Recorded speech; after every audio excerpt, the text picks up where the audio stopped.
not even in the presentation. And as we progress, we will get it. Pen drive, no?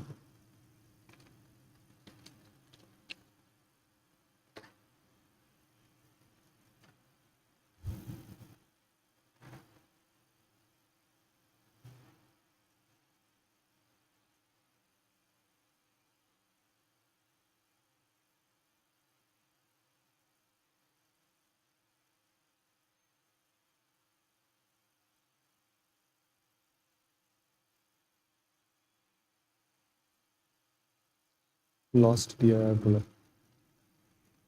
Lost PIR करना पड़ेगा. D column lost PIR.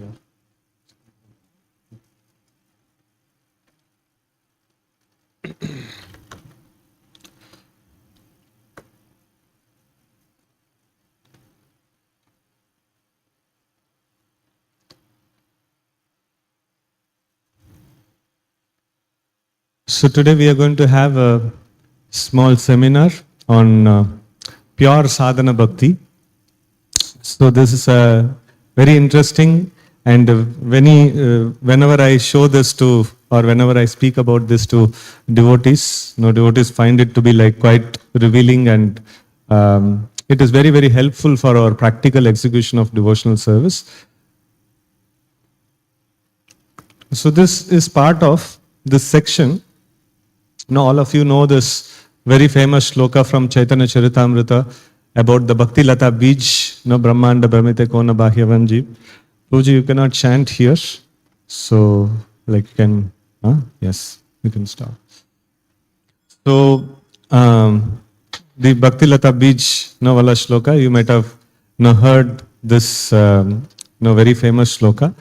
So it appears in Chaitanya Charitamrita, Madhya Leela, chapter 19, where Sri Chaitanya Mahaprabhu is giving like his teachings to Srila Rupa Goswami. And now we are going to see the prelude to that. So what Sri Chaitanya Mahaprabhu is explaining. And so with that, we will be exploring many other different aspects. I think we should allow this technical thing to settle. No?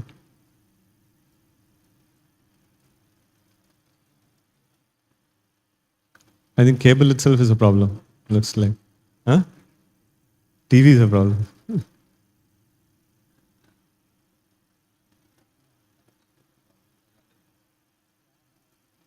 Okay, amazing, Jai. Huh?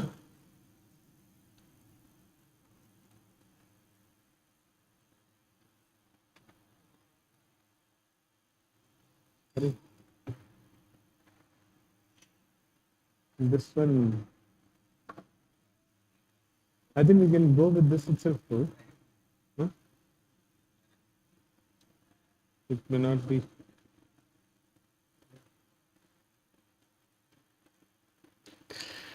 So exactly in the same way, whenever we try to execute pure sadhana bhakti, there will be a lot of obstacles. Just as it takes so much of obstacles for the PP to come up also. Okay, done.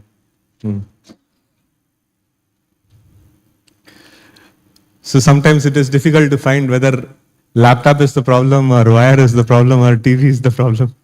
So, but effectively when the picture is not coming up in the TV, we can understand somewhere there is some problem. So everybody are able to see that? See the screen? Okay. So now this is from this section of Chaitanya Charitamrita, Madhya Leela, chapter 19. So here Sri Chaitanya Mahaprabhu is mentioning Eite Brahmanda Bari Ananta Jiva Gana, Chaturashi Laksha Yoni Kare Brahmana. So there are innumerable living entities. All of them are residing in 84 lakh different species of life. This is unlimited living entities in 84 lakh species of life. So then these living entities, what is their size? So Keshagra Satabhaga Puna Shatam Shakari Tarasama Sukshma Jivera Swarupa Vichari.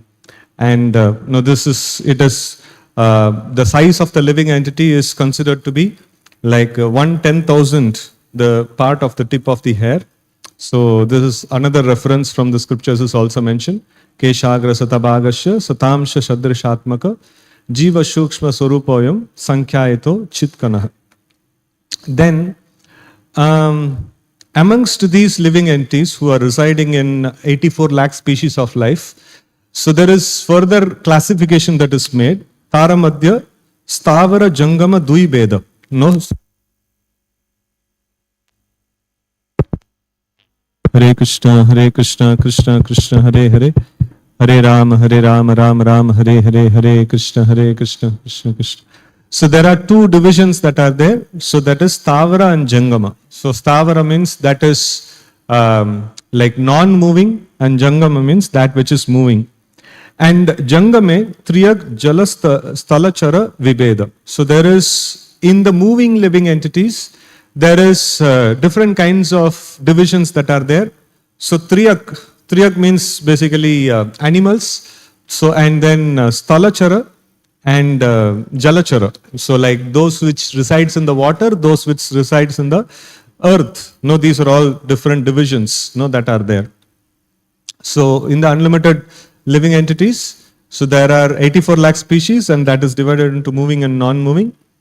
And then Tara Madhya Manushya Jati Alpa, no, Ati Alpatara. No, so amongst them the human beings is very count is very less. So whole world's population, how many count is there? So that much will be there in maybe like in the hands, microbes if we take, no, that much population will be there here only. So many living entities are there. So in this way we see that of all the living entities and all the species of life, the human species is very less. And in that human species also, Taramadhya, Mlecha, Pulinda, Bauddha and Shabara. So like there are many uncultured or uncivilized, this one's, no, humans that are there. So amongst them, the humans, both civilized and uncivilized are there. And then amongst these human beings, no, there is another category is there, that is Vedanishta. No, Vedanishta means those who are like followers of Vedas. So, and then amongst them also, there are some people just do, what is that, lip service, that we are following some dharmic path, but then they are doing all sorts of sinful activities, So bogus practitioners of, or like people in a bogus way, they are just displaying themselves that they are following some dharma. So this, like amongst them, only few people are actually following Vedic Dharma. So that is there. And then Dharmachari Madhye Bahuta Karma Nishta. So like amongst the people who are following Dharma, so there are many people are Karma Nishta. So they are followers of the Karma Kanda section of the Vedas. And Koti Karma Nishta Madhye Eka Jnani Shreshta. So amongst them, so why do people perform karma? Why do people perform various varnashrama duties and dharmic activities? So for two purposes they perform. So one purpose is for the sake of, if I perform all these rules and regulations properly, that is when I will get some material progress. I can become rich, or I can become Indra, or like some bigger position and things like that.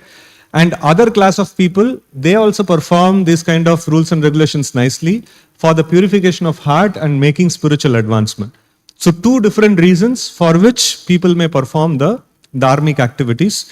So like the most of the people in the Vedic Dharma, so they are karmanishtas, And then amongst them, jnani is very rare to find. So then koti jnani madhye haya eka jnana mukta. So the purpose of executing jnana yoga is to attain liberation. So out of many practitioners of jnana yoga, one person may be actually attain liberation. And Koti Mukta Madhye Durlabha Eka Krishna Bhakta. So devotee of Krishna is very rare. So it is very rare. So sometimes we make it this one ki like, oh, like now devotee of Krishna is like so many are there. So that devotee of Krishna is not talked about here. This is different devotee of Krishna. We will see that in our analysis. So like amongst jnanis there is very few perfected jnanis, and amongst them very few are devotees. So now we see the classification of goodness, passion and ignorance. So if you see in the previous diagram, till before followers of Vedas, no, it is all in ignorance. No, there are unlimited species of life, moving, non-moving, and then humans who are both civilized and uncivilized and things like that. So there are all in the mode of ignorance because they are not in the purview of, they are not following the Vedic Dharma. So those who are following the Vedic Dharma, so they are called as Dharmika. Amongst Dharmic people, now we have two categories. They are passion and goodness. So now, see, ignorance we understood. Ignorance means no rules and regulations whatsoever. No, if you tell any rules and regulations, they will tell, we are human being, we also have some feelings, no, like, ये सब rules कैसा follow कर सकते हैं? No, like, you should, no, understand the emotions and things like that. मतलब ignorance है, no, complete ignorance. There is no impetus to follow the rules and regulations. Passionate people, they follow the rules and regulations for making material progress, and people in the mode of goodness, they follow rules and regulations, no, for making spiritual advancement. So in this way, like these are the different classifications that are there. So goodness, passion, and ignorance. So we are another kind of a chart that has been put out of it. Amongst human beings, like there are many living entities are there, all that we'll live from human beings onwards. So there are civilized and uncivilized the outright, no, adharma. So amongst the civilized people, there are Vedic, no, civilized people and non-Vedic civilized people. So amongst the non-Vedic civilized people, there are God-centric and non-God-centric is there. So like there are many God-centric religions are there. So but no, according to the Vedic Dharma, anybody who is not in practicing karma yoga, jnana yoga, dhyana yoga or bhakti yoga is considered to be adharmic. No? So dharmic means dharma starts from varnashrama duties. Following of varnashrama duties. So that's where the dharma starts, Vedic dharma starts. So now, these civilized, no, we are not touching the Vedic dharma. So just talking about basic civilized living entities. Who are called basic civilized living entities? This is understood by every religion, no, across the globe, across various traditions. It is very much accepted. So which is given in Srimad Bhagavatam 11, 17, 20 and 21. No, so it talks about Saucham, cleanliness. No, even materialistic people also talk about cleanliness, right? And honesty. No, everybody speaks about it. Asteyam, abstinence from thievery. Like, no, one should not steal others' property and things like that. Astikyam, faith. Ahimsa, unnecessarily harming other living entities. So, like, that should be avoided. And then freedom from lust, anger and greed. So, nowadays in Kali Yuga it has become very common to portray lust, anger and greed in the films, and it is glorified and things like that. But if you see in any, any civilized, this one, so they would not actually encourage so much of lust, anger and greed. So that is not, it doesn't require a God consciousness. Like any civilized society would expect all these things. And then welfare for all creatures. We should do good to others and things like that. So this much is considered to be civilized, this one. And qualities of uncivilized is exactly opposite. Dirty, dishonesty, thievery, faithlessness, unnecessary violence, lust, anger and hankering for material things, and lack of welfare effort for other living entities. So this is considered to be uncivilized. So uncivilized means automatically it is adharma, or automatically it is sin, and automatically the destination is we are going to degrade, or like going to enter into hellish kind of a condition.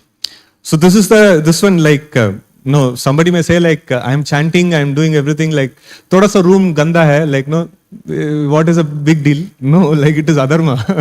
So it is not that we can perform chanting which is parodharma, and then simultaneously we can perform some adharma also. No, that is not possible.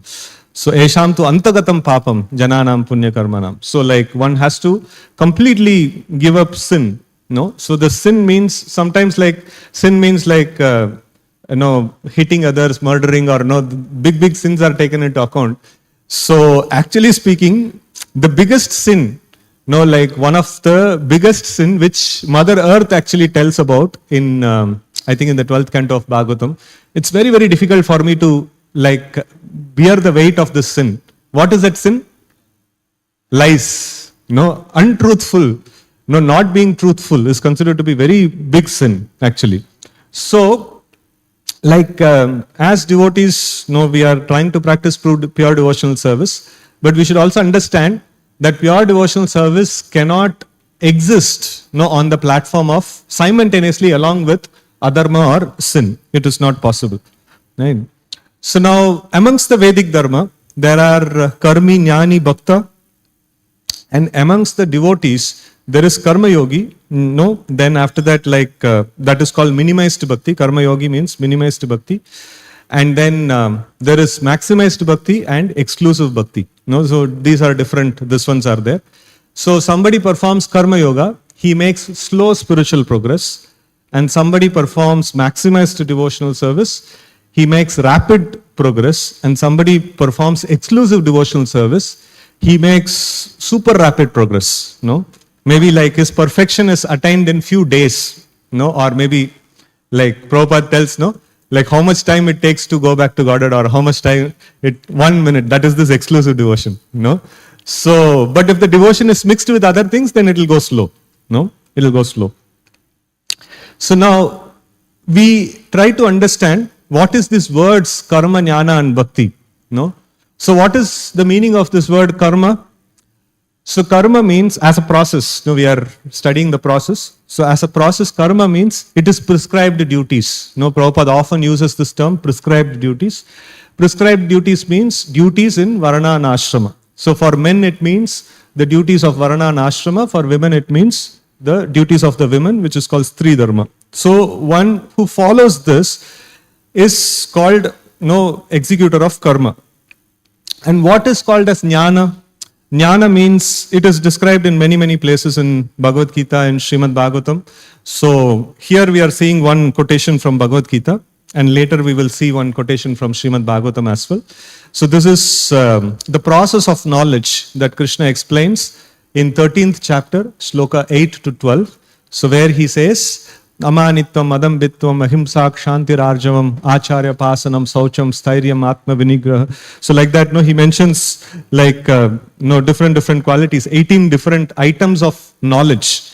So sometimes people think that Jnana Yoga means book leke beke, like no, padhte rahega. No, it is not like that. So he has many, many items, like study of scriptures is also one of the items. So humility, practice of pridelessness, practice of non-violence, practice of tolerance, simplicity, cleanliness, all these things comes under the jnana sadhana. So this is all items that needs to be performed in the jnana sadhana. And what is the bhakti sadhana? Bhakti sadhana is very, very clear. 64 items Rupa Goswami has listed in Nectar of Devotion. So which is, part of it is Shravanam, Kirtanam, Smaranam, Pada Sevanam and things like that. So these are all considered to be bhakti, right? So unfortunately, like in that, I think Rupa Goswami has missed going to office or things like that and all. It's not mentioned in the 64 items of bhakti. So like, that means it is not part of bhakti, basically. So anyways, now we see that standard goals that are there and standard process to attain them. So all possible things that you can possibly attain, it is been listed in the it is listed in the Vedic scriptures, and to attain that particular goal, what you are supposed to do is also listed. So what are the goals what are the destinations that we can have? One is hellish existence, another is better material situation, another is getting out of material situation and attaining liberation, and another is reaching the spiritual world. So these are all the distinct, discrete destinations that we have. And how to reach there? If you want to reach hell, you have to perform adharma. And it's like nobody wants, basically. I'm just putting it this one. And if you want a better material facility, you have to perform karma yoga. And if you want to attain liberation, you have to perform jnana. And if you want to attain the Lord, or if you want to attain the Vaikuntha, then you have to perform bhakti. So it is the discrete destinations and discrete processes, what is there. So now, who is called as karmi and jnani. So these karmi and jnanis are not actually karma yogis and jnana yogis. So these karmi and jnani is like dropouts from the system of yoga. So it is like, why did the Lord at all created this karma yoga process? Because the living entities, we have become stuck with the material world. We have desires to enjoy material nature. So okay, fine.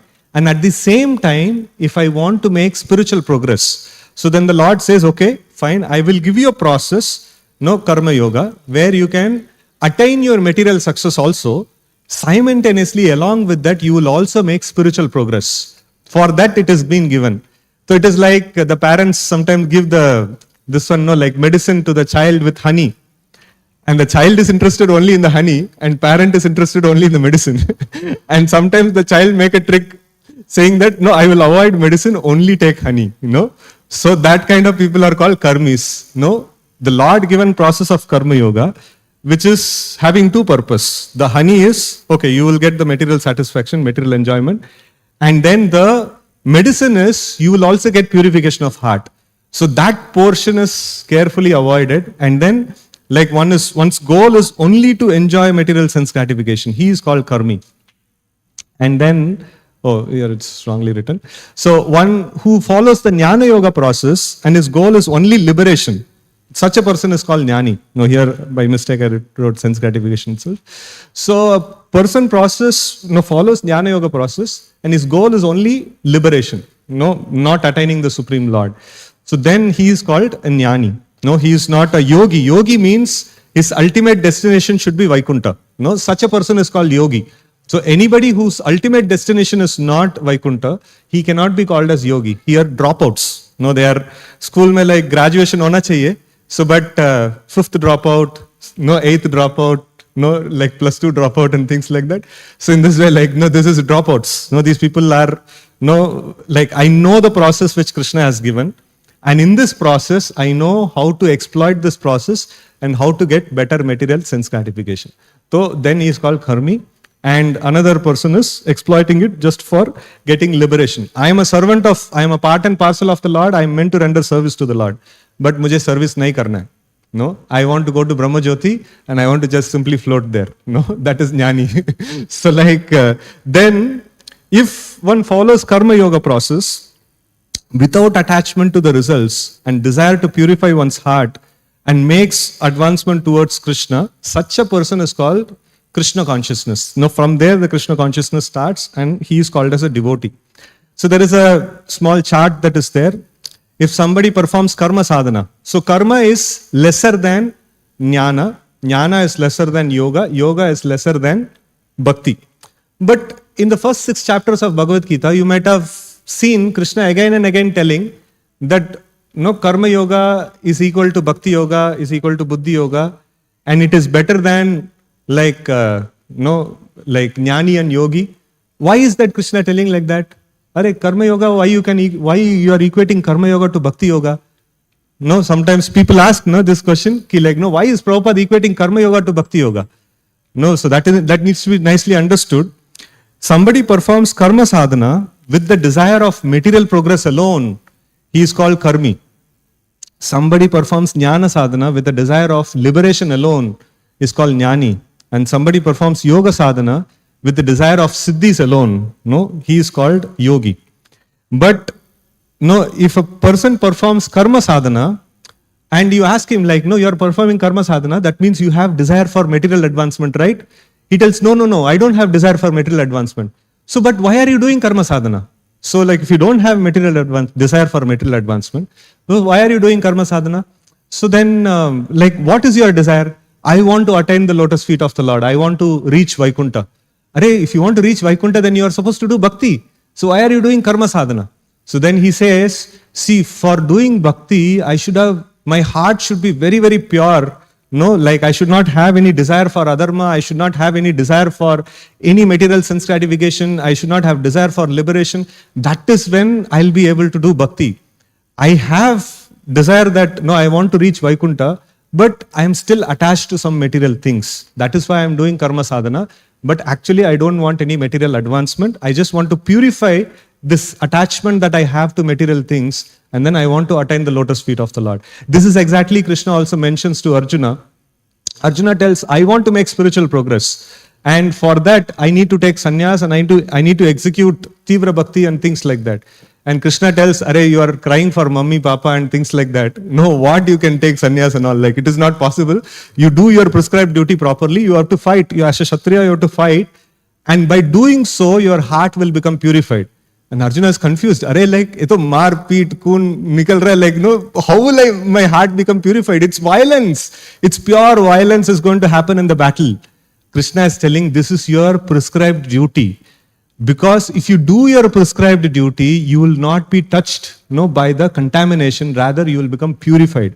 So this is this one that like Krishna is mentioning. Such kind of a karma sadhana, if somebody does only for the purification of heart and for making spiritual advancement, he is called as a devotee. If you see the sadhana wise, karma sadhana is lower than jnana sadhana. And that is lower than yoga sadhana. But then if karma sadhana is performed with detachment, it even overpowers or it even becomes higher than the jnana sadhana and yoga sadhana. So that is what Krishna explains in the first 6 chapters of Bhagavad Gita. And he establishes this devotee, who is maximum time he is spending in the karma sadhana, means like basically like he is doing his prescribed duties as a Kshatriya, Brahmana, Vaishya and things like that. But then his only goal is to attain the Supreme Lord. Such a devotee is called a Krishna conscious devotee. He is very, very superior. And if somebody performs jnana sadhana and his goal is to attain the Supreme Lord, he is intense devotee. And if somebody performs yoga sadhana and then he wants to attain the Supreme Lord, that means he is super intense devotee. If a person is doing karma yoga, he is called as a Krishna conscious person. If he is performing jnana sadhana and yoga sadhana, he is like super intense devotee. So, but first 6 chapters of Bhagavad Gita doesn't cover that. It covers only the like basic Krishna conscious devotee, right? And that itself Krishna glorifies. Swalpamapyasya dharmasya trayate mahado vayad. And like, he glorifies so many ways, like, this devotee who's doing karma sadhana, right? So, okay. So this is, okay. So then what does bhakti means? So bhakti means, as we discussed previously, it has certain qualities, certain characteristics, which needs to be observed. So like discretely 64 items Rupa Goswami has given as the angas of bhakti. And then these acts of bhakti, like the act itself is considered as bhakti. You don't need to perform it and offer it to the Supreme Lord. So for it to become bhakti, the act itself is considered to be bhakti and it's super powerful. The acts of bhakti are super powerful and even a slight indulgence in the act of bhakti, it produces tremendous results actually. It is very powerful and facilitates rapid advancement. So all of you know like this one, like in Damodar month we tell this pastime, the rat, it had bitten a hot wick, which is still burning, and then it jumped in such a way it went on in circles. So the performance of this one, Shravanam, Kirtanam, Smaranam, like Pada Sevanam, Archanam. So it is this process of Archanam, like, light a lamp and then offer it in front of the Lord. This act itself is considered as bhakti. This rat, he was not conscious that he was doing an Archana Vidhi, like he's just mimicking an Archana Vidhi. He just happened to do like that, and that actually produced tremendous result, for him. He actually got purified due to that act. There is another one in one of the Puranas, it is mentioned. A bird, while flying in the sky, he was nearing his death, and then he just fell from the sky. And one dog, he saw like, acha, like, hamara Mahaprasad mil gaya. And then he caught that bird in the mouth, and he was just wandering around, And so like when he was wandering around, he happened to circumambulate a temple. And this bird, because of that, he got liberation. He got this one benefit of performing parikrama of a temple.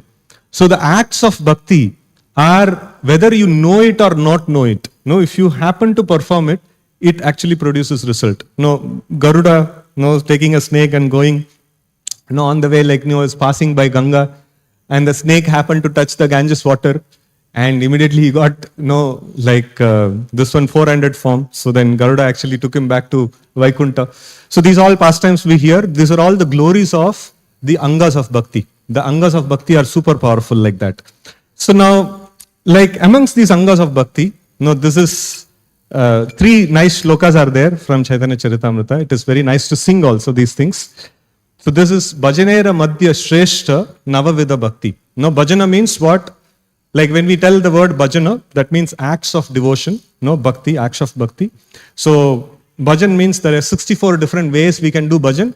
So in this, the best amongst all of them are 9. So let's try to sing this one. Bhajaner Madhya Shreshta Navavida Bhakti. Bhajaner Madhya Shreshta Navavida Bhakti. Krishna Prema Krishna Dite Dara Mahashakti. Prema Krishna Dite Dara.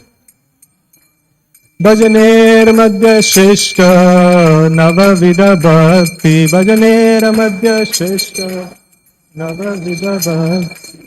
Krishna Prema Krishna Dite Dara Mahashakti.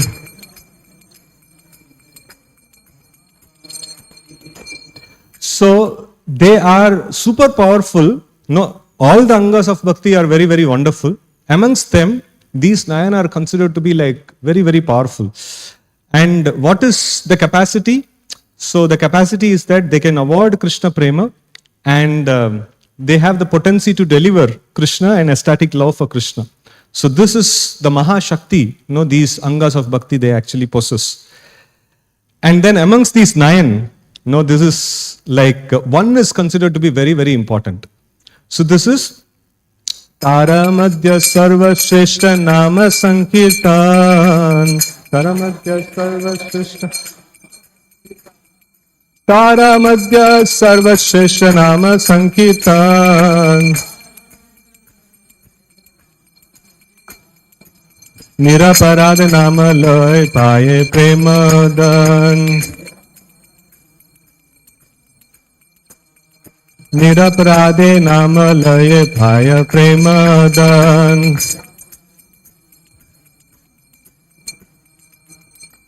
So amongst these 9, this is considered to be the king of all devotional service, that is called Nama Sankirtan.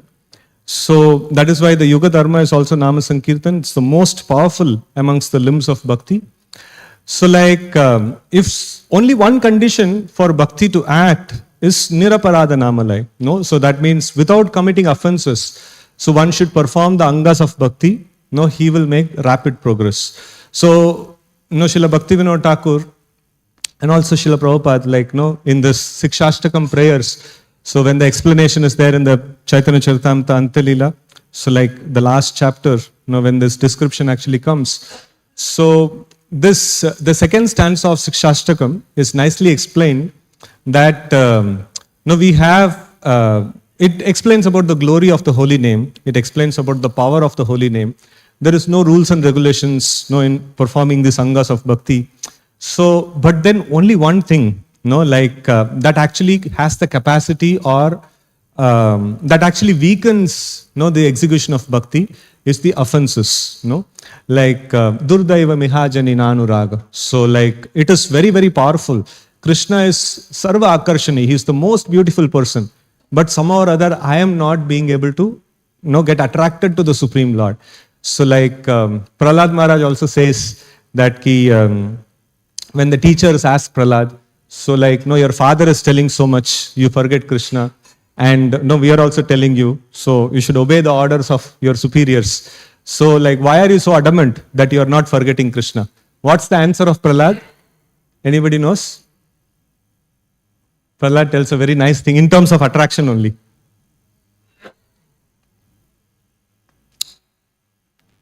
One nice thing he mentions. I'm not getting that shloka immediately. So he mentions that just I'm willing to follow your instruction, but kya kare, magnets, how the iron piece is attracted to magnet. Yata Brahmayati, I am Brahman, Swayam Akarsha Sannido. Tatame vidyate chetas chakrapani redirchaya. So this is a very nice analogy, that Prahlad actually gives. So just like an iron piece is naturally attracted to the magnet, so it is not the fault of the magnet if some element is not attracted to the magnet. So if iron piece, if it is covered by rust, or the living entity is covered by lust, he will not be attracted to the Supreme Lord. So that is the this one. So like the Supreme Lord is very, very attractive, and the Lord in the form of His holy name is also super attractive. But only because of committing of offenses, we don't get attraction towards the holy name of the Lord. Right? So that is why it is mentioned, if at all we want to make spiritual progress, so the first and foremost thing is we should execute the angas of bhakti nicely. And primarily, the primary anga of bhakti is Nama Sankirtan. And if you see the acharyas, how they have actually given this process of devotional service, if early in the morning we perform arati, along with holy name is chanted. And after that, you perform Narsimha Arati, Tulsi Arati, all the time Kirtan is there. And when you are trying to chant the names of the Lord, chanting session, you are not supposed to do anything else. Right? And then after that, Bhagavatam class is also Kirtan of the Lord. So that is also Kirtan that is happening. So during Bhagavatam class also, we are not supposed to do anything else. And then while taking prasadam, we are advised to chant some prayers, again glorification of Lord. You go out in the street, you glorify the Lord. You do anything else, all other angas of bhakti must go along with chanting. But when exclusive time is there for chanting, you should not do anything else. So you can see that importance that is being built into the whole sadhana process. So everything should be performed along with chanting. And when you are performing chanting, nothing should be performed along with that. So that is the importance of this very, very important anga of bhakti. Taramadhya sarvashreshta nama sankirtan, niraparada namalay paya premadan. Elsewhere in Chaitanya Charitamrita, again, one more classification is given. So previously we saw that amongst the 64, 9 is very important. And in this version, the same book, it is mentioned, these 5 items are very, very important. It's also very nice to remember. So let's try to sing this also. Sadhu Sangha Nama Kirtan Bhagavata Shravana. Sadhu Sangha Nama Kirtan Bhagavata Shravana. Mathura Vasa Shrimurtira Shraddhaya Sevana. Mathura Vasa Shrimurtira Shraddhaya Sevana.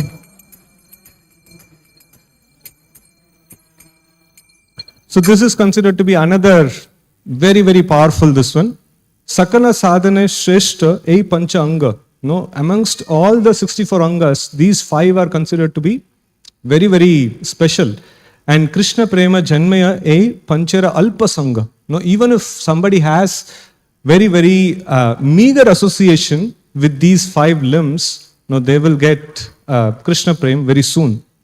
So these are all the, this one of bhakti. Now comes a very important question. Is my regular job not bhakti? Many times it has been told, this is your work in the office is also bhakti. Yes, it is bhakti. It can be called as indirect devotional service when the work is dharmic in nature, that is according to Varna Ashrama, and performed along with direct devotional service. Not that, I will only work and not perform my 16 rounds and things like that. So along with performing your direct devotional service, whatever we discussed before, if your work that you are doing is dharmic in nature and performed without attachment to the results, you are not desiring for karma phala. That is future results, not the immediate results. The future results. If you perform dharma nicely, Krishna mentions to Arjuna, right? If you fight the battle, what is the material benefit he will get? What will Arjuna get? No, gain the kingdom is immediate result. What ultimate result he is going to get? He will get material advancement. He'll go to heaven and those kind of things. Even if he dies also, he will get this one. And even if he performs his dharma nicely, is ultimate this one. Whenever the fruits of reactions, whenever it is spoken, it is to be understood as the reactions that you are going to get in the next lifetime. No, that is generally called the karma phala. So karma phala means if I have performed dharmic activities now, in the next life I will get better, no, like Janma, Aishwarya, Shuta, Shri and things like that. So that is why we see that if we take it as immediate result, so like for example, if somebody gets a bad spouse, no, and then immediate result is like family life is so no chaotic, no, like then he will just say like, no, immediate result is so bad, no, let me go for divorce. But then a dharmic follower of Vedic system, he will say that whatever I worked for in the past life, uska phal abhi mila hai, no. So like I cannot change this, no, this one result that has come. I should just simply tolerate and I should perform my prescribed duty in this connection, so that in next lifetime probably I'll get a better spouse. No, so that is a dharmic thought process. No, a person who is in the who's a Vedic follower of proper Vedic materialist, whom I am talking about. He is not a spiritualist, proper Vedic materialist. No, he thinks that if I go for any non-dharmic activities, adharmic activities, no, divorce is an adharmic activity, no, abortion is an adharmic activity.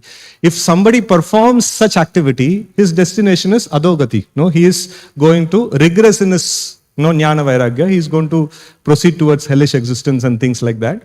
So he has to perform dharmic work for the sake of generally it is in the next life I will get better results. But a person, if the act of dharma has to be considered as bhakti, then the act of dharma has to be performed without attachment to these results, no, the future results. And even the immediate profit one is getting, it should be used in the service of the Lord. And what should be his goal that he is desiring for? He is not desiring for future betterment in the material life. And then what is he desiring for then?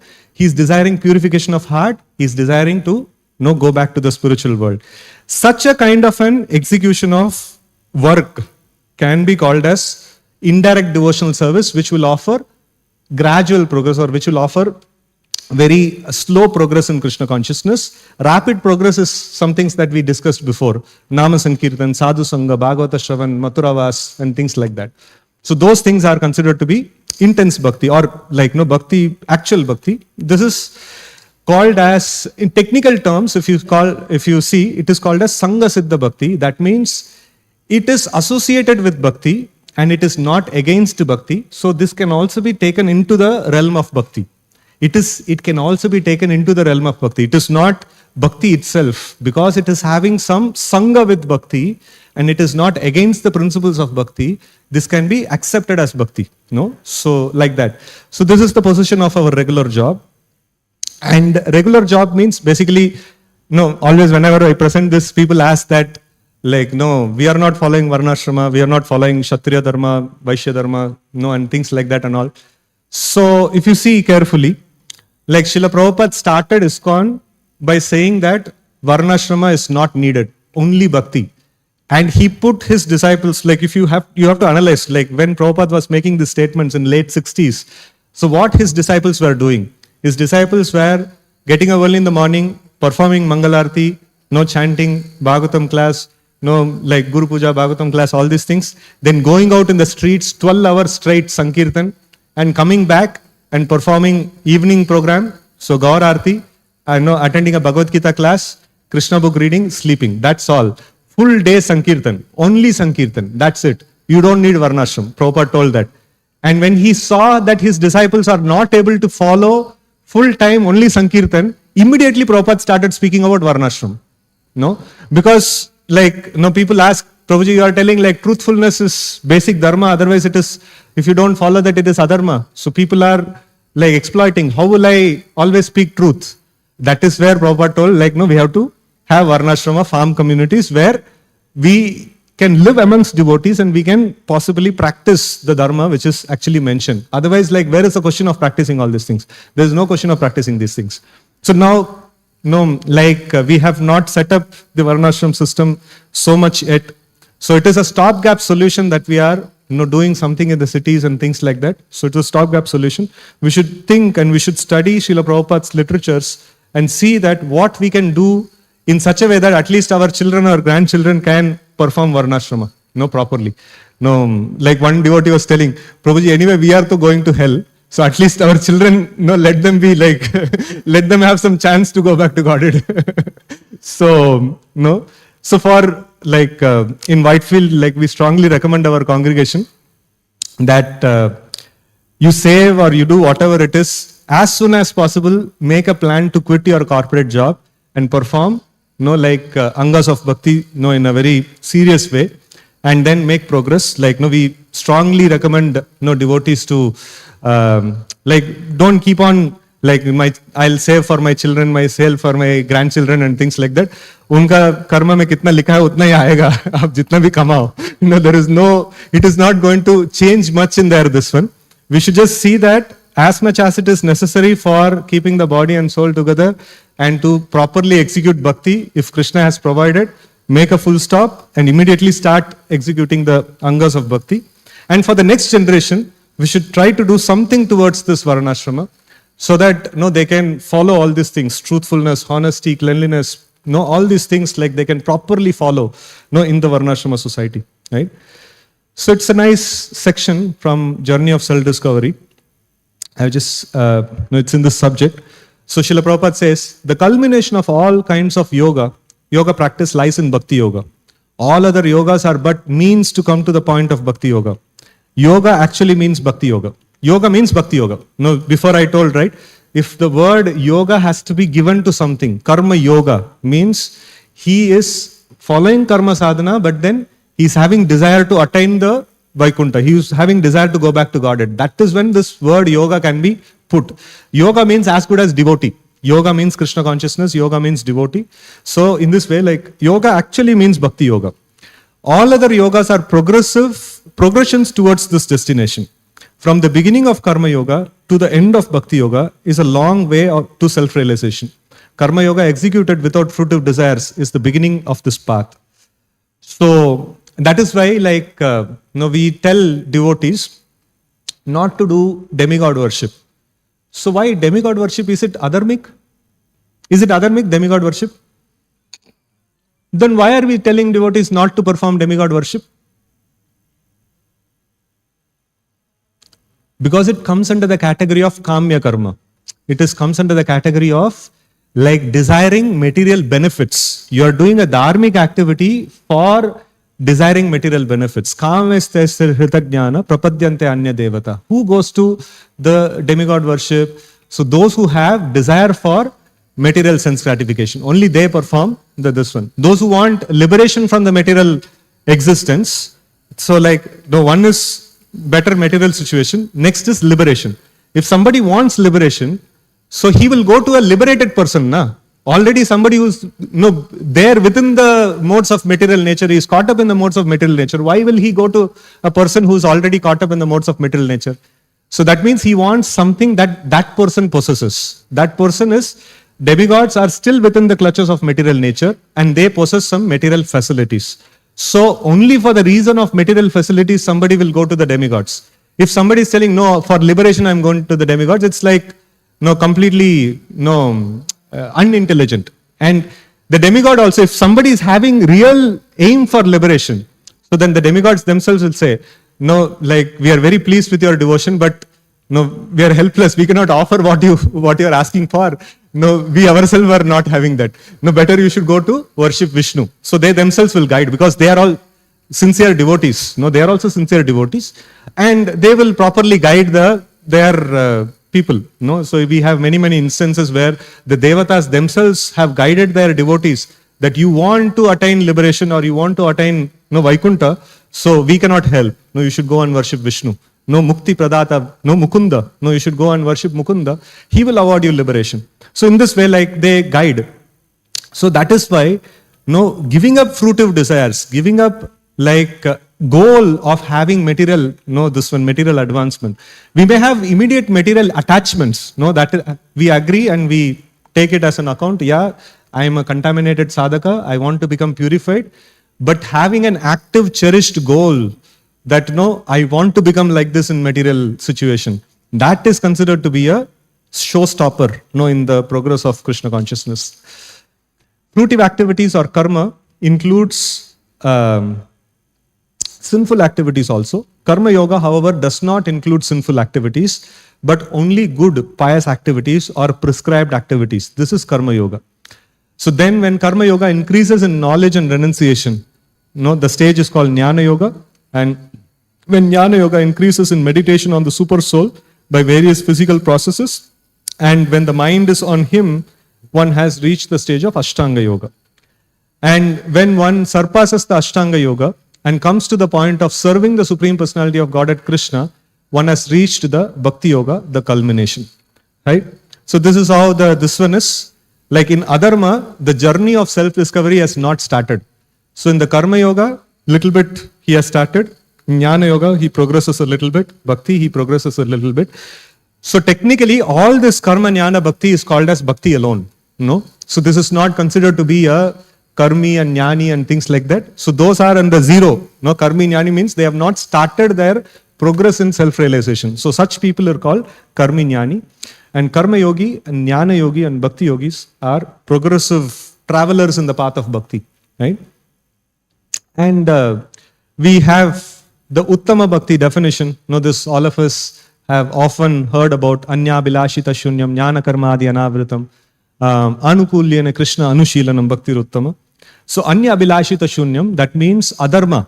Adharma must be zero. So Prabhupada, in translating this Anya Bilashita Shunyam, he puts like the 4 regulative principles. And where from these 4 regulative principles come? What is the shloka in Bhagavatam talks about these 4 regulative principles?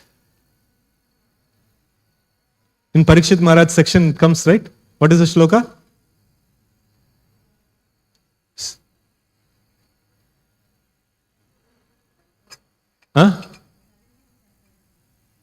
What is the shloka?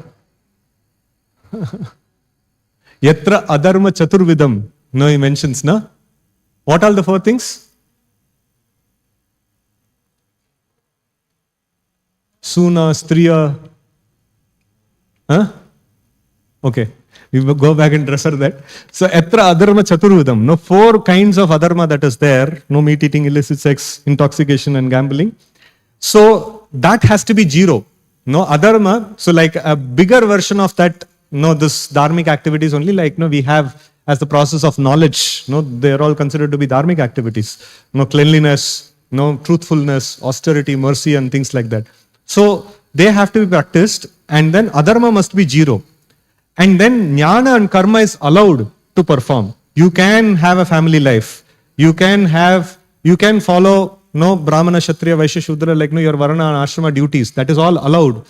Till the time it doesn't cover the bhakti. Anavrita karma. Anavrita jnana. That is very important.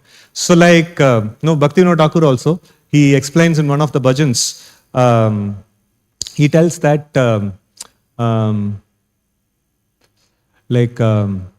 bhakti anukula matra karyara svikara. He uses this phrase, bhakti anukula matra karyara svikara. So the karma has to be performed. So those things which are favorable for bhakti. So now demigod worship is not favorable for bhakti. So we don't perform. A dharmic family life is acceptable. Along with that you can make progress. So it is accepted. And then jnana, like, okay, if you want to be clean, it is acceptable. It is favorable for performance of Krishna consciousness. But if you want to have desire for attaining impersonal liberation, it is not favorable for bhakti. So it is like, this is avrita, that is avrita jnana. So like it is covering, it covers bhakti. Such kind of jnana actually covers bhakti. So in this way, like adharma has to be zero, karma and jnana can be accepted only till the extent it doesn't cover the bhakti, and bhakti has to be performed very nicely. So such thing is called uttama bhakti, and this is the bhakti. So now we have defined the terminologies, what is karma, what is jnana and what is bhakti. These 3 terminologies. Karma means it is activities of varnashrama duties, and jnana means the activities of the jnana, in the activities in mode of goodness. I am like amanitvam, adambitvam and things like that. And bhakti means like the 64 angas of bhakti, right?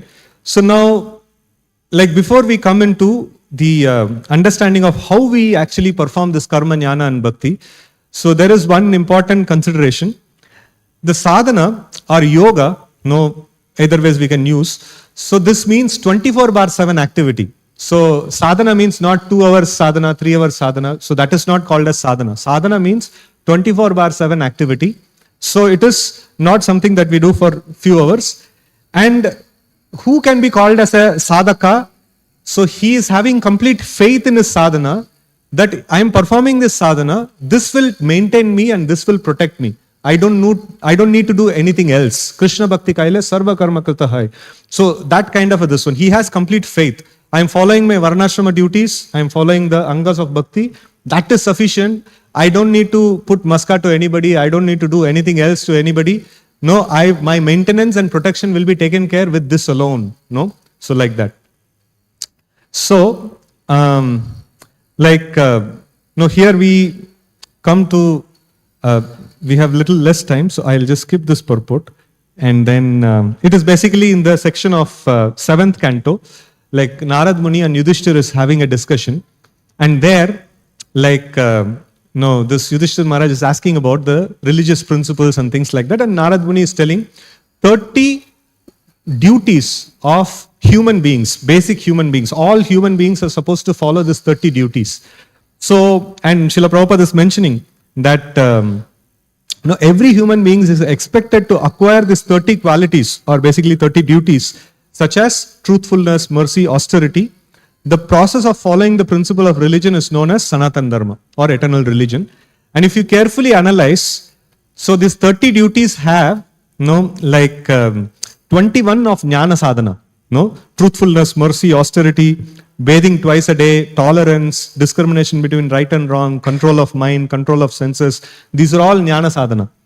And then the next 9, is hearing about the activities of the Lord, chanting about the activities of the Lord, remembering the Lord and trying to render service to Him and worship Him, offering obeisances, becoming a servant, becoming a friend and surrendering oneself unto the Supreme Lord.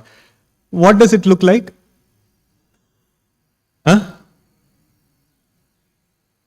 It looks like now with the bhakti, no?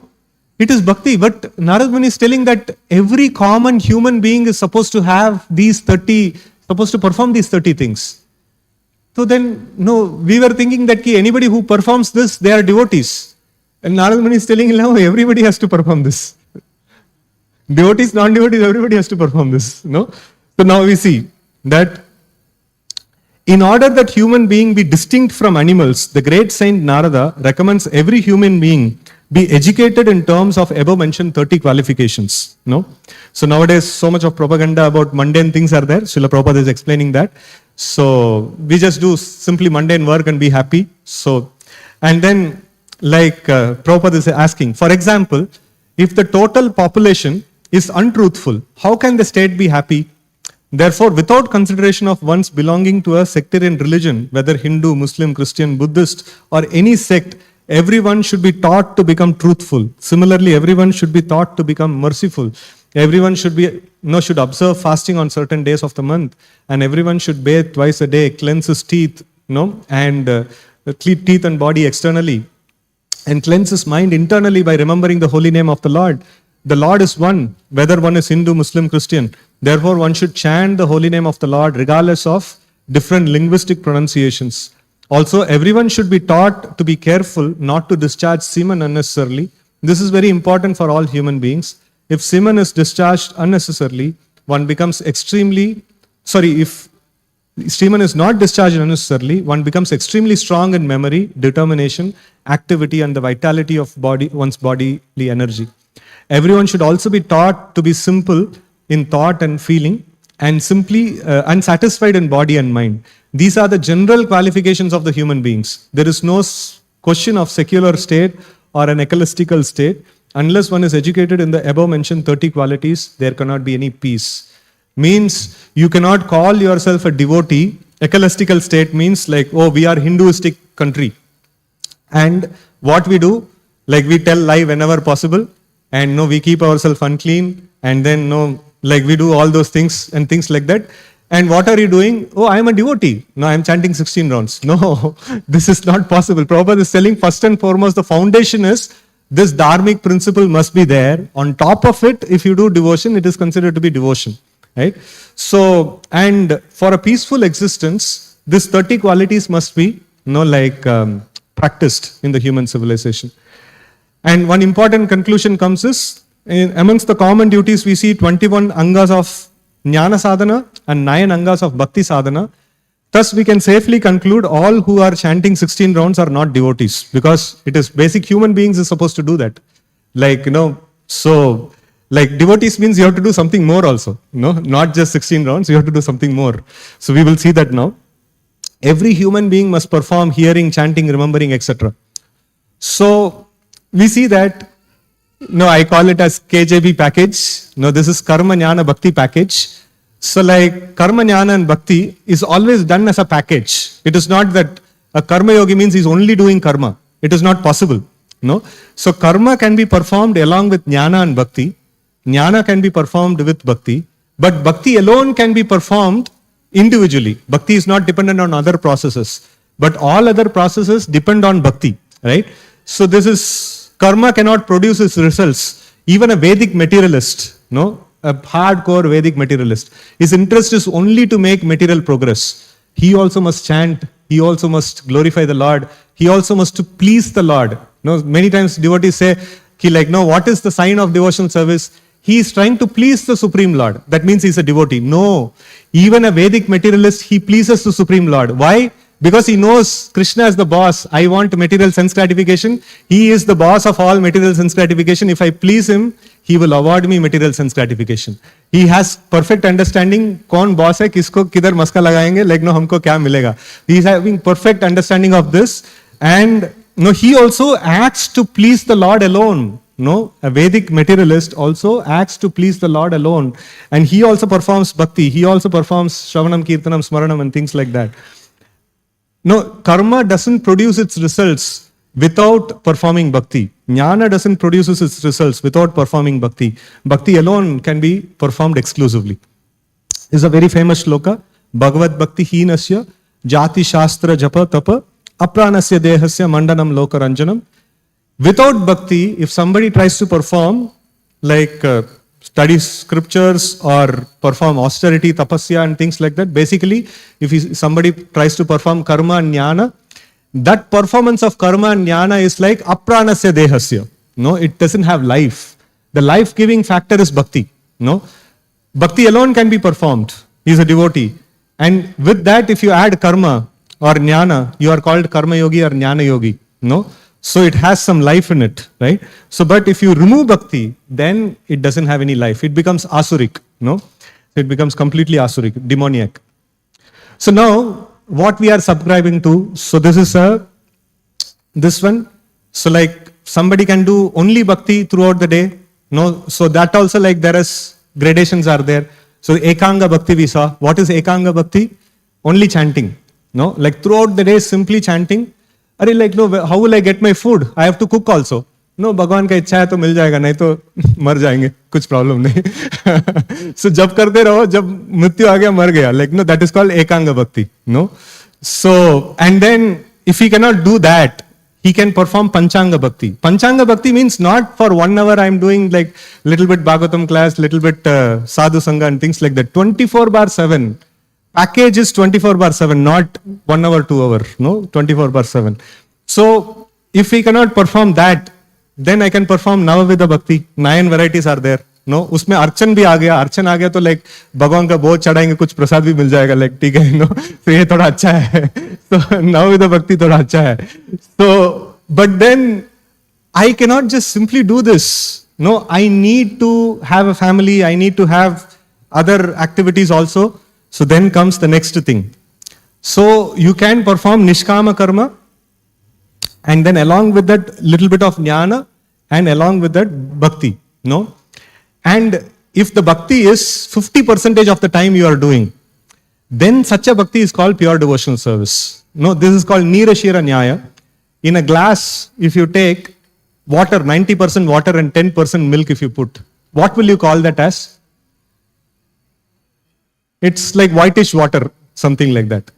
And if you put 90% milk and 10% water, like milk, like thoda sa milawat hai, thoda milk hai. No, we can accept it as milk. So, pure devotional service, the title of pure devotional service comes when you engage 50% of your time, more than 50 or more percentage of the time, in the direct angas of bhakti, Shravanam, Kirtanam, Smaranam, and things like that. Right? So, that is when it is considered to be pure devotional service. If that also is not possible, so then this one is, okay, you do maximum time, your dharmic material activities, and perform jnana activities and perform bhakti for 3 or 4 hours. That means chant 16 rounds, at least hear 1 hour of Bhagavatam, and then perform Mangalarti and things like that. So that is called Bhakti Yoga. It's not called pure devotional service, it's called devotional service. Right? So this is slow progress. Maybe in some few thousand lifetime or few lakh lifetimes you will reach the Godhead, in this practice. But if you want to reach back to the spiritual world in one lifetime, you have to invest in 50% or more in the angas of bhakti. And then this nishkama karma that has been mentioned, so that also has some star that is mentioned below. That nishkama karma, the goal is purification of heart and attainment of this eternal service in the spiritual world, and without desire for material advancement. That is called nishkama karma. So these are all the different packages that our acharyas are giving for us to subscribe to. So like this is very nicely explained in our various acharyas' works. So this is called minimized bhakti, which is glorified a lot in the first 6 chapters of Bhagavad Gita. So that is the minimized bhakti. The middle 6 chapters glorifies the maximized bhakti. And then exclusive bhakti, Krishna mentions very, very little. It is very confidential, very, very confidential. Krishna doesn't give it, in the 12th chapter of Bhagavad Gita discusses about that, and few places, Krishna mentions that. So, but like maximized bhakti is also one lifetime you can go back to Godhead. So like if somebody can say that, fine, like, tell to your boss, ki like, no, I don't want so much of salary. You give me peanuts, it's sufficient. I am a devotee and my life is meant for executing devotional service. I will invest my maximum time in the angas of bhakti. You don't give me promotion, you don't give me anything, like, no, I'm fine. मेरा घर चलाने के लिए इतना काफी है. इससे ज्यादा जरूरत नहीं है मुझे. So that is a pure devotee, right? So pure devotional service means to spend 50% of all the resources that he has got. 50% of his income in Krishna's service, 50% of his energy in Krishna's service, everything in the direct service of Krishna, more than 50%. I generally tell 100% belongs to Krishna. So if you are a pure devotee, Krishna allows, 50% का कम ले लो, पूरा 100% मत लो, तो 50% ले लो, भगवान दे दिया आपको 50%, है ना? तो like everything that exists is Krishna's property. In that, Krishna is giving you 50%. ले लो. So that is pure devotional service. So then, here we see in the same section that we were studying in the beginning, Krishna Bhakta Nishkama Atayeva Shanta. So, Bhukti Mukti Siddhi Kami Sakali Ashanta. One who has desire for material progress, one who has desire for liberation, one who has desire for siddhis, they are all not peaceful. Only devotee of Krishna, he is peaceful because he is nishkama. His only desire is purification of heart and attainment of the lotus feet of the Lord and nothing else. Right? So now we see that slow progress, no progress and regress. 3 things that are there. So bhakti is super powerful. You will make rapid progress. But if you add karma to it, nishkama karma to it, it makes slow progress. And if you add active cherished material desires, it just stops the progress. And then if you add offenses to it, you regress, in this one. So this is some diagrams I tried to bring about. So like, adding karma is like going in the tortoise space, and adding material desires is like, you all know this story of Bhakti Siddhanta Saraswati Thakur, anchor. So like active cherished material desires is like an anchor. Your vehicle of Krishna consciousness cannot move forward. And if you perform offenses, then you regress, in the path of bhakti. And rarity of this devotee, Muktanam api Siddhanam, Narayana Parayana, Chudurlava Prashantatma, Kotishvapi Mahamune. It is very, very rare to find a devotee of the Lord, who is having that, I don't want any other thing. I don't want, like, what is that, Vritrasur's prayer, And many other places also it comes. Nadanam, Najanam, Nasundarim, no Kavitam va Jagadisha Kamaye. So that is there. And then Vritrasur says that Nanaka Prishtam, Nachaparameshtam, Na Sarvabhaumam, Na Rasadipatyam. Basically, I don't want the results of karma, I don't want the results of jnana, I don't want the results of yoga. I only want to attain eternal devotional service in the Vaikuntha or Goloka. So that is such kind of a determined devotee is very, very rare. No, very rare. Brahmanda Brahmite Kona Bhagyavan Jeev, Guru Krishna Prasade Pai, Bhakti Lata Bij. So, what is this Bhakti Lata Bij? No, we see that the methods, rules and regulations by which one is perfectly trained in devotional service constitute the Bhakti Lata Bij, right? And so, like this Bhakti Lata Bij is received from the spiritual master by the grace of Krishna. Other seeds called as Anyabhilasha Bij, that means, this one, desire for being unclean and untruthful and dishonest and things like that. So that is all. There is also process. No, if you associate with, I have a bottle. So if you associate with Anyabhilashis, you will get that Anyabhilasha Bija. If you associate with Karmis, you will get Karma Bija. You associate with Jnanis, you get Jnana Bija. But if you associate with devotees whose only desire is to purify the heart and attain the lotus feet of the Lord, you get the Bhakti Bija.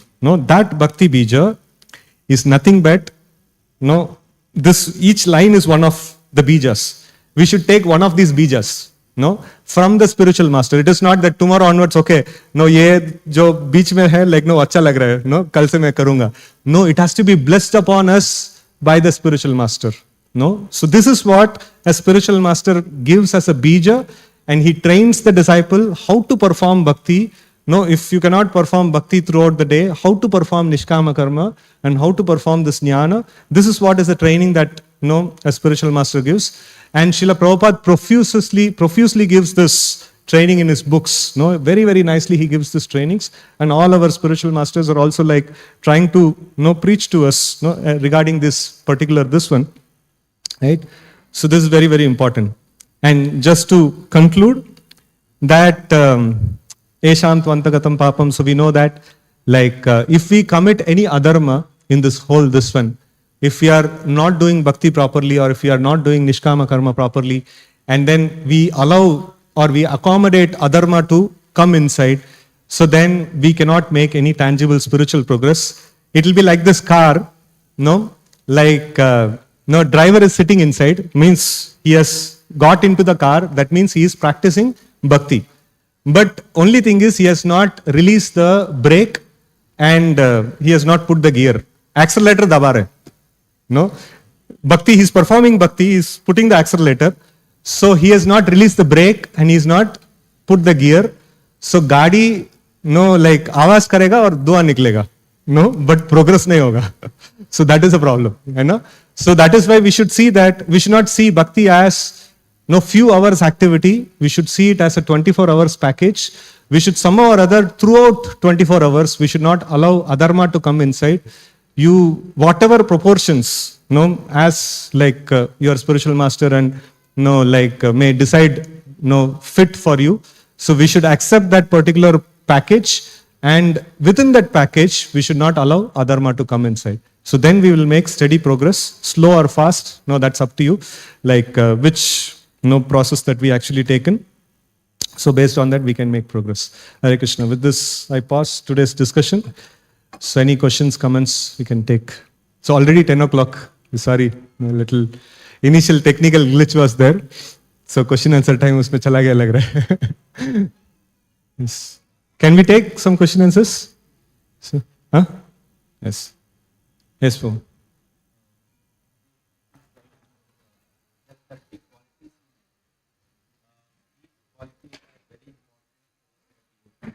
The 30 qualities mentioned are the basic qualities important for all human beings, even for devotees.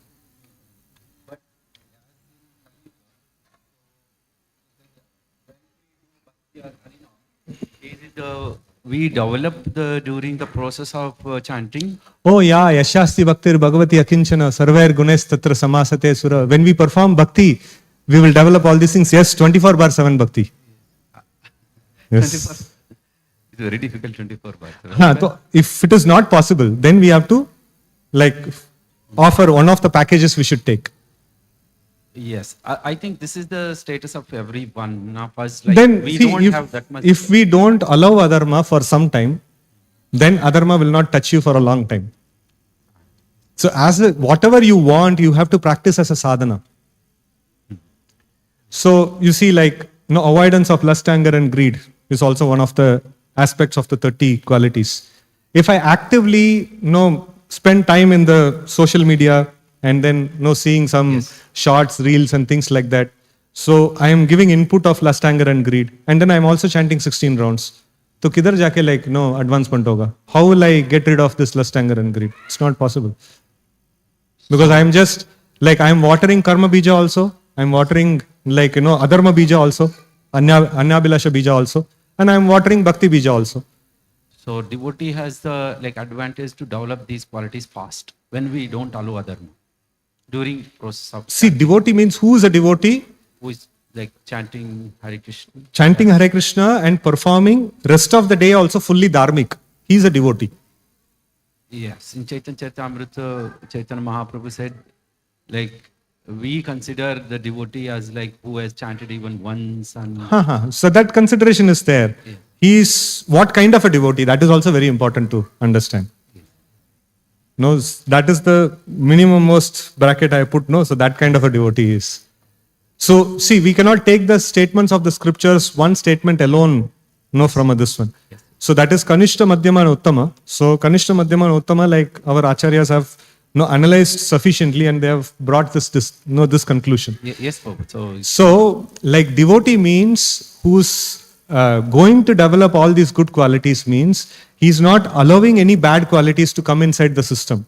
He's fully putting a hard block for adharma to enter inside. So then he can expect to develop all the good qualities.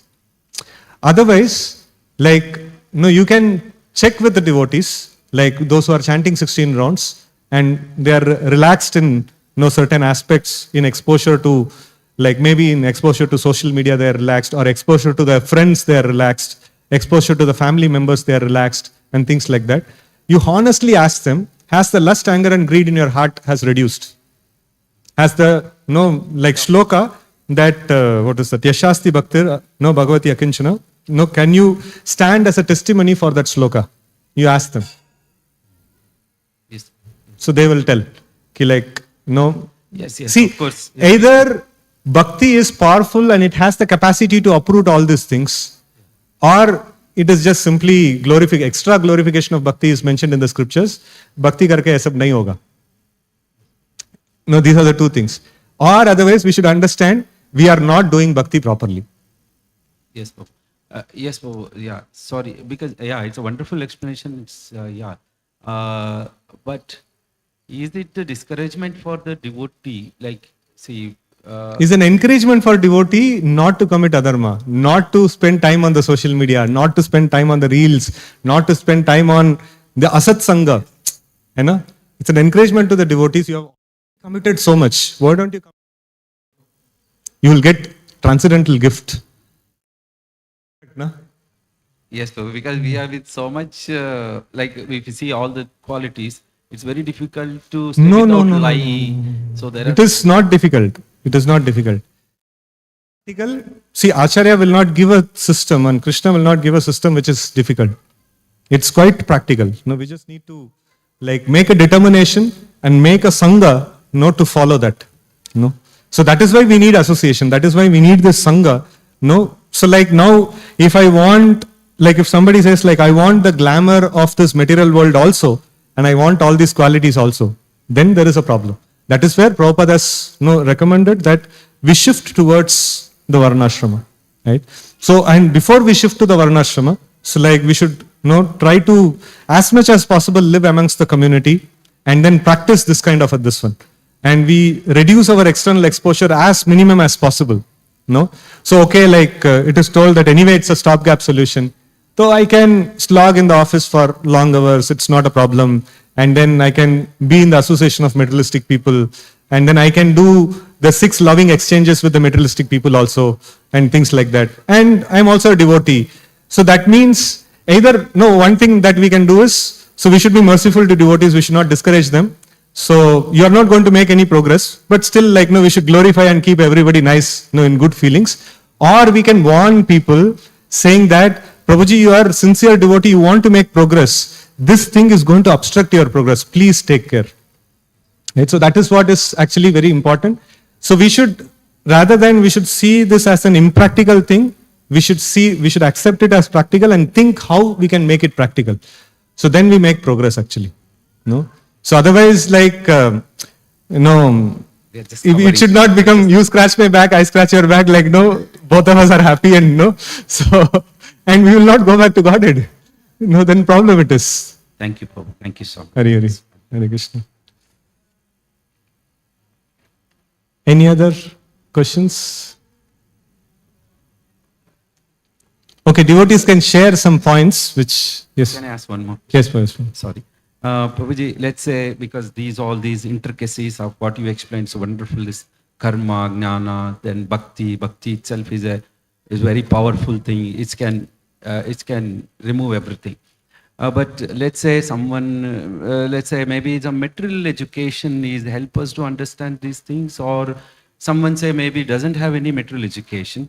It's like, of course, you are very qualified, so many things is help us to deep analysis. Actually, but someone doesn't have any material education, but he has a very good chance to understand these things. Jada Vidyara, Maya Vaibhav, more you have material education, more your mind will be clogged. No, my question is it required? Sometimes maybe it's like a faith.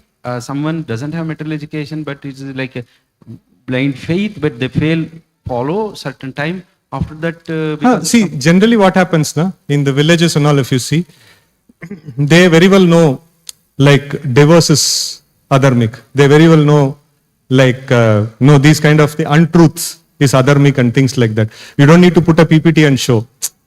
तो ये तो स्वामी जी ये तो पता है हमको, और कुछ positive कुछ बताइए. So we are contaminated by this material education.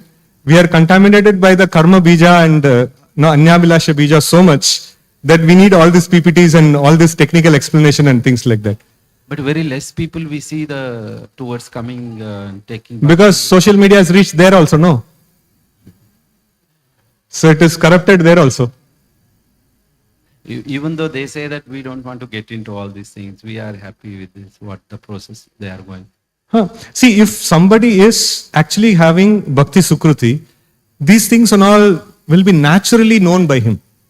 He doesn't need to extraneously study all these things actually. If somebody's Sukruti increases, somebody's piety increases, so naturally these things will be known by him. No, he will hesitate. For what reason he is hesitating to tell lie, he will not know, but he will hesitate. No, somehow I am not able to. That means he is making spiritual advancement. Making spiritual advancement. I'll tell one this one. Like when we were staying in the base, we used to have, like, after every program, we used to have kirtan. So like nearby slum, some boys were there. So they used to come during kirtan time, they used to come and they used to take prasad and things like that. So one day, like one of these boys, he came and he used to come morning, evening, and he used to chant and he used to, like, whatever we do, like he used to do. And he's not gone to the school, he's not educated, nothing. Like he's just a slum boy, And one day he told Prabhuji, like, no, in my home, they're cooking non-veg, I'm not wanting to eat. And then he thought, like, no, kuch philosophy, kuch nahi bataya isko. Why do you don't want to eat? No, acha nahi lag raha hai. So why you don't like, and things like, no, I don't know, but acha nahi lag raha hai. So, like, from your birth, you have been eating this. Why now suddenly, I don't know why I'm not liking it. So this is the effect of this one. See, if somebody is already caught up in that, so, and they are not, like, somehow or other, they have developed attachment to it. So then we need to strongly hit, to get the attachment out. But if somebody is, like, very lightly associated with that, so just by practice of bhakti, they will give up all these things. That. Thank you. Harikshetra. So devotees, if any questions is there, it's fine. Otherwise, you can share few points from whatever we have discussed. two devotees from Prabhuji's, two devotees from Mataji's, and we can.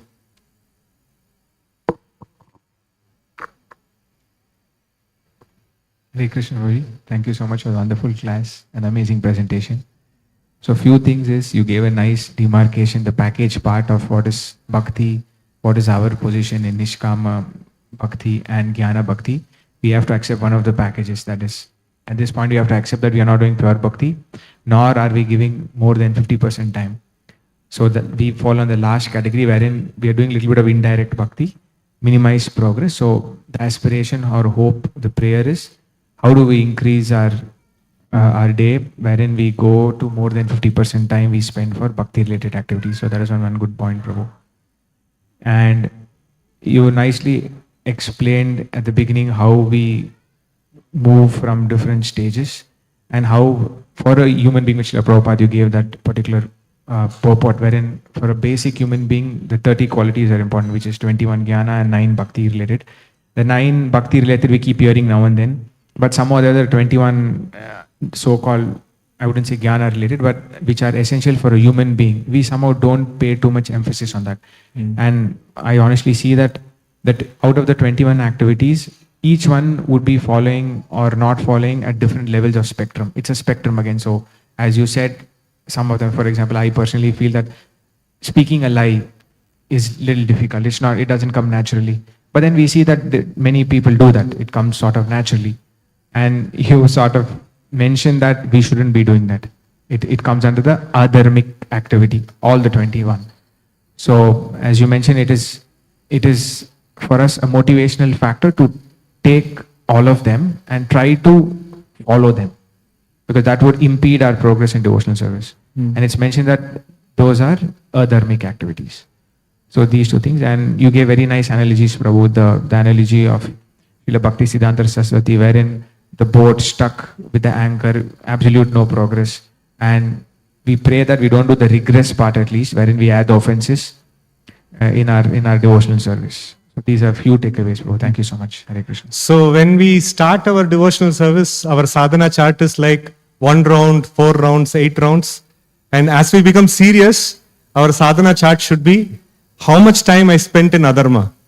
No, today 1 hour I spent in adharma. Okay, it should reduce to half an hour. It should reduce to 5 minutes. It should reduce to 0. So that is the sadhana that we have to actually perform. So means that is how we should measure our this one. That no adharma anywhere. Anya bilashita shunyam. No, that must be actually taken into account. So this, I just try to give this one key, everybody can actually come to maximize an exclusive devotion. How, before quitting our body, all of us should have this desire.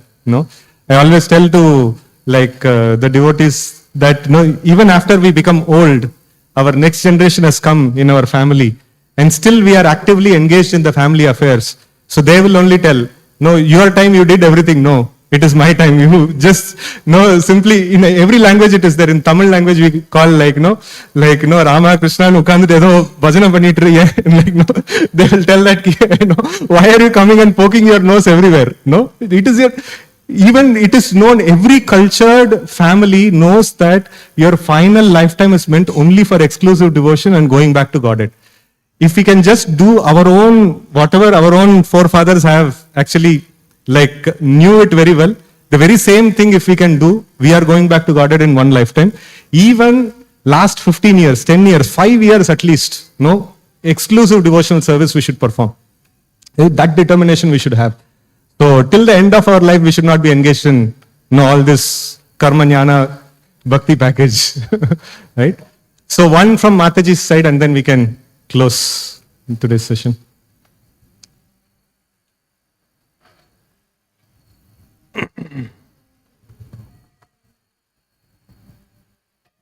Hare Krishna Prabhu, thank you so much for the wonderful presentation. Few points that I liked, the entire lecture was so good. I particularly liked what Vivek Prabhu shared about the pure devotional service is not until when you devote 50% of your time, resources and money. So I just had one doubt, if I can ask. The earlier slide, the first slide that you shared, the devotee of Krishna is very, very rare. So that you referred to this Uttama Uttama Bhakta, right?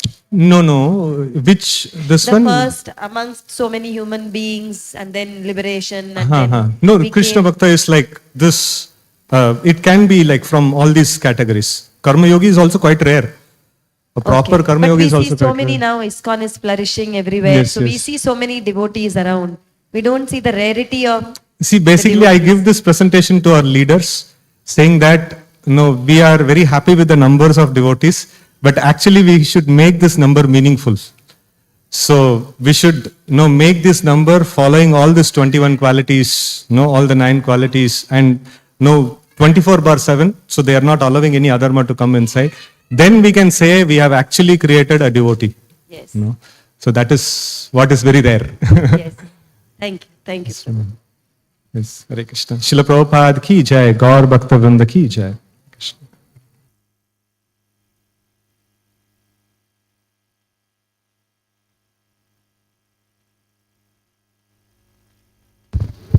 Hare Krishna, requesting devotees to stay back. We have a couple of announcements. Hare Krishna, Krishna Krishna, Hare Hare, Hare Rama, Rama Hare Hare. So Hare Krishna, Prabhuji, we are thankful to you that you have come here and you gave such a nice presentation, very nice class. And I think many of us learn by seeing pictures. There were some very nice pictures, the car not moving. And another one, the anchor, we will be putting a lot of efforts, chanting, doing this, that, and all, everything, but still no progress. So I think that is something which is going to stay in our mind, and we are going to be careful with that. We are careful as devotees not to do any adharma. We are careful about that. But yes, you also mentioned about, just being careful about adharma is not the thing. We need to be careful with the material sense desires also, right? So we go to office and we see, a lot of people, some buying some very expensive cars, some bikes, some nice clothes, big houses. So, somewhere, kahin na kahin se it comes to our mind, hum kya kar rahe hain? So, I think that is something, Prabhuji, thank you so much, we got to be very careful about that. Like you said, we already made a lot of progress, at least some progress. And all these things can bring us down. So we have to be very careful with that. So we are thankful. And I remember one nice joke about that 50% thing which you mentioned. So there was a person who prayed to the Lord that, my dear Lord, if I get 1 lakh rupees lottery, then I will give you 50,000. So he was very, very confident and he used to come and pray. And one day he got the lottery and he got the lottery of 50,000 rupees. So ideally he should give 50,000, right, to the Lord. So he comes to the Lord and he says, my dear Lord, you are very intelligent. I was thinking I am intelligent, but you are more intelligent. See, you have already taken 50,000 and you have given me only 50,000. So that is the kind of mentality people have. But yes, we are going to be mindful of that as well, that we have to utilize all our resources, our family, money and everything in the service of the Lord, and by the mercy of Guru Krishna and devotees, I think we can make some progress. So we are thankful, Prabhu, and I request all the devotees to chant one time Hare Krishna Mahamantra loudly for the Prabhuji. Hare Krishna, Krishna Krishna, Hare Hare, Hare Rama, Rama Rama, Hare Hare. Thank you, Prabhuji. So Hare Krishna, some more announcements. Today's Prasadam sponsor and cooking is being done by Gaur Sundar Circle and Bhaktvatsal Balaji Circle devotees. So I request devotees to chant Gauranga 3 times for this wonderful circle. Gauranga, Gauranga, Gauranga. And also we have Her Grace Navina Gopika Mataji, who is also co-sponsoring the Prasadam in the remembrance of her father, Mr. Sampat Murthy. So I request devotees to one time, chant Hare Krishna Mahamantra for Mataji and all the wonderful devotees. Hare Krishna, Krishna Krishna, Hare Hare, Hare Rama, Rama Rama, Hare Hare. So now we will have Gopi Geet, and after Gopi Geet only devotees